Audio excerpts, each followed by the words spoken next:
जिथे इतिहास जन्म घेतो तिथल्या दगडांनाही स्मृती असतात. आणि हा किल्ला हा फक्त किल्ला नाही, हा आहे एका साम्राज्याच्या जन्माचा साक्षीदार. इथल्या खिंडीत अनेकांनी पाऊल टाकलं, पण इतिहासात स्थान मिळालं फक्त एका नावाला. 19 फेब्रुवारी 1630 साली याच पवित्र भूमीत जन्म झाला हिंदवी स्वराज्याचे संस्थापक छत्रपती शिवाजी महाराजांचा. हा किल्ला साक्षीदार आहे त्यांच्या पहिल्या श्वासाचा, पहिल्या अश्रूंचा आणि पहिल्या स्वराज्याच्या स्वप्नांचा.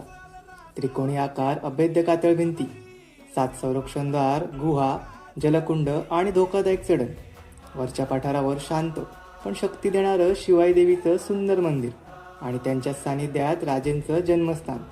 छत्रपती शिवाजी महाराजांच्या जन्मामुळे पावन झालेला हा किल्ला आज युनेस्कोने जागतिक वारसा स्थळ म्हणून मानांकन दिलेले रत्न आहे. शिवनेरी फक्त किल्ला नाही, तो आहे आपल्या स्वराज्याच्या जन्माचा, शौर्याचा आणि अभिमानाचा पहिला श्वास.